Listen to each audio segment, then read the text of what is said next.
বিসমিল্লাহির রহমানির রহিম। বাংলাদেশ পরীক্ষা উন্নয়ন ইউনিট, মাধ্যমিক ও উচ্চ মাধ্যমিক শিক্ষা বোর্ড, ঢাকা। শিক্ষকগণের নিকট থেকে তথ্য সংগ্রহ ফর্ম।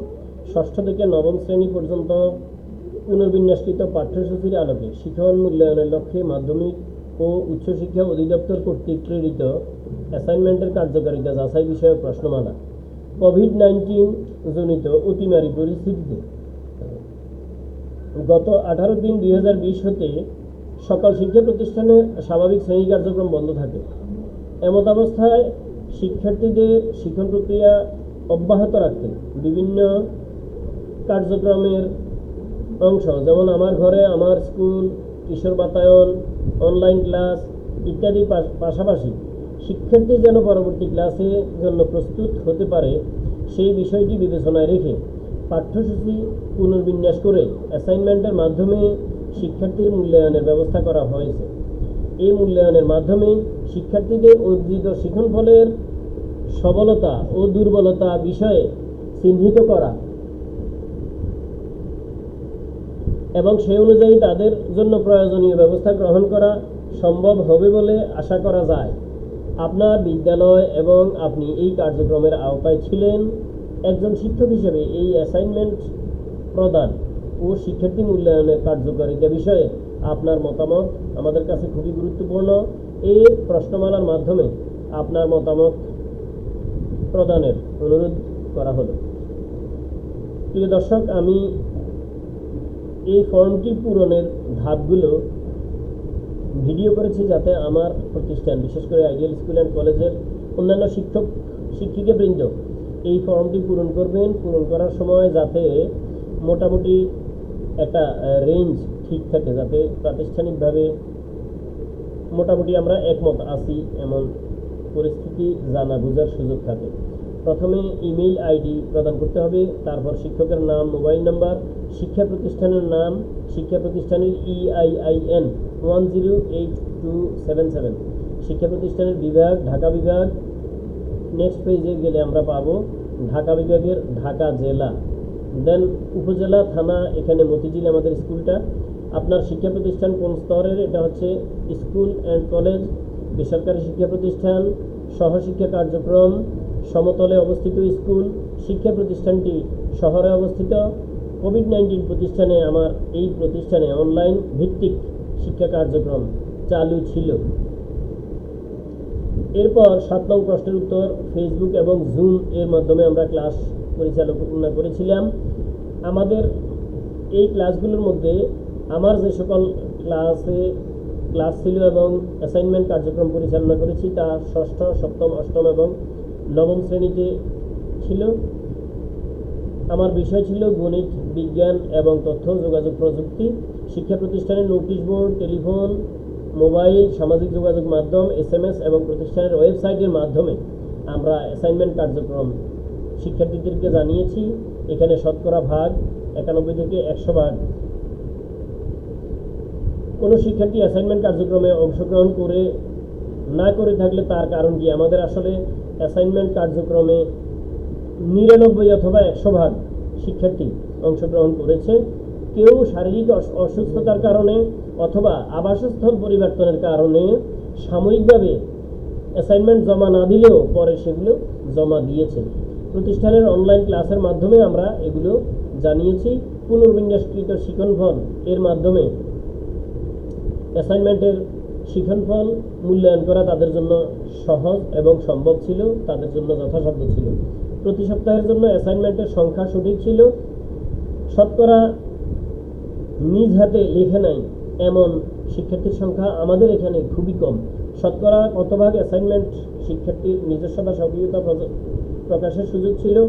81 থেকে 90 ভাগ নিজস্বতা বজায় রাখার সুযোগ ছিল, কারণ এগুলোর মধ্যে ক্রিয়েটিভিটি যথেষ্ট ছিল। যে অ্যাসাইনমেন্টগুলোতে সক্রিয়তা প্রকাশের সুযোগ ছিল সেখানে শতকরা ভাগ 60 থেকে 80 ভাগের মতো। যাদের অ্যাসাইনমেন্ট সক্রিয়তা ছিল না তাদের বিষয়গুলো আমার মনে হয়েছিল সামাজিক যোগাযোগ মাধ্যমে প্রকাশিত অ্যাসাইনমেন্টের উত্তর ও শিক্ষার্থীর উত্তর হুবহু ছিল এবং সহপাঠীদের অনেকেরই উত্তর মিলে গিয়েছিল। দুটো কারণ এক জায়গায়, সেটা হচ্ছে শিক্ষার্থীরা অনেক ক্ষেত্রে ইউটিউবে তাদের উত্তরগুলো পাওয়া গিয়েছিল। যারা ইউটিউবে অ্যাসাইনমেন্ট এর উত্তর লিখে বা ভিডিও করে ছেড়েছেন, আমি তাদের প্রতি অনুরোধ রাখবো অবশ্যই এই কাজ থেকে আপনারা বিরত থাকবেন। আমাদের কোমলমতি শিক্ষার্থীদেরকে তাদের প্রতিভা বিকাশের সুযোগ দিবেন, যাতে করে অ্যাসাইনমেন্টে তাদের সম্পূর্ণ সক্রিয়তা বজায় থাকে। মূল্যায়নকৃত অ্যাসাইনমেন্টের কপি শিক্ষার্থীর কাছে পৌঁছানোর ব্যবস্থা আমরা শতভাগ করেছি এবং আমরা এই মূল্যায়নকৃত অ্যাসাইনমেন্টগুলো আমরা পরবর্তী সময়ে অভিভাবকের স্বাক্ষর সহ সংগ্রহ করে সংরক্ষণও করেছি, আর এটা আমরা আলাদা রেজিস্টারে সংগ্রহ করেছি। উত্তর হ্যাঁ হলে বলেছে পৌঁছানোর ব্যবস্থা করেছেন কিনা। হ্যাঁ, শিক্ষার্থী এবং অভিভাবক উভয় মাধ্যমে অথবা অভিভাবকের প্রতিনিধির মাধ্যমে আমরা এটা পৌঁছানোর ব্যবস্থা করেছি। শিক্ষার্থীর অ্যাসাইনমেন্টের দিকগুলো বিবেচনায় করে সবল ও দুর্বল দিক চিহ্নিত করেছি আমরা। এর জন্য আমাদের মাউসি মাধ্যমিক ও উচ্চশিক্ষা অধিদপ্তর কর্তৃক প্রেরিত মূল্যায়নের সবগুলো দিক নির্দেশনা আমরা ফলো করেছি এবং সে অনুযায়ী আমরা মূল্যায়ন কাজ করেছি। ফলে আমাদের মূল্যায়ন কাজ করা যথাযথ হয়েছে বলে আমি মনে করি এবং সহজ ও সম্ভব হয়েছে। আমরা কোনো শিক্ষার্থীর অ্যাসাইনমেন্ট বাতিল করিনি। এখানে যেহেতু আমাদের বিভিন্ন স্তরে মূল্যায়নের সুযোগ ছিল, যেমন অতি উত্তম, উত্তম, ভালো, অগ্রগতি, প্রয়োজন, 4টি স্তরে আমরা এগুলিকে মূল্যায়ন করেছি। আমরা কোনো অ্যাসাইনমেন্ট মোটেই বাতিল করিনি। এখানে লেখা হয়েছে যে ফেরতকৃত অ্যাসাইনমেন্ট সমূহ মূল্যায়নের রেকর্ড ছিল কিনা। জি, আমাদের এগুলো সম্পূর্ণ রেকর্ড আছে। আমাদের সহকারী প্রধান শিক্ষক মহোদয়গণ এগুলো রেজিস্টারভুক্ত করে যথাযথভাবে রেকর্ড সংরক্ষণ করেছেন এবং অ্যাসাইনমেন্ট সমূহ অভিভাবকের স্বাক্ষর সহ আমাদের কাছে এখনও সংরক্ষিত আছে। অ্যাসাইনমেন্ট কার্যক্রম মাধ্যমে শিক্ষার্থী কত ভাগ প্রত্যাশিত শিক্ষণফল অর্জন করেছে তা 71 থেকে 80 ভাগ বলে আমি মনে করি। আমাদের অ্যাসাইনমেন্ট কার্যক্রম পরিচালনা সম্পর্কে অভিভাবকদের মনোভাব ছিল সম্পূর্ণ সহযোগিতামূলক। বেশিরভাগ ক্ষেত্রেই অভিভাবক নিজে এসে অথবা তার প্রতিনিধি পাঠিয়ে এগুলো আদান প্রদান করেছেন।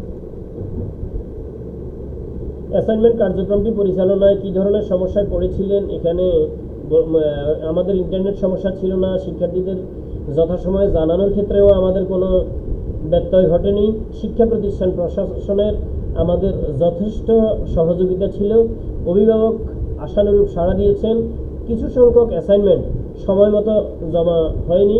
এটা কোনো কোনো ক্ষেত্রে শিক্ষার্থীর সাময়িক অসুস্থতার কারণে অথবা কোনো কোনো ক্ষেত্রে যেহেতু শহরের স্কুল বাসস্থান পরিবর্তনের কারণে সাময়িক একটু দেরি হয়েছিল।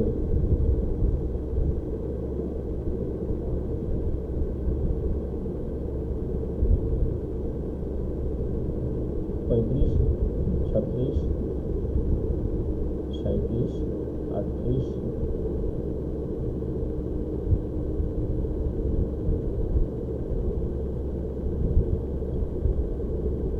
সবাইকে ধন্যবাদ। আল্লাহ হাফেজ। আমি এখন আমার এই ফর্মটি সাবমিট করছি।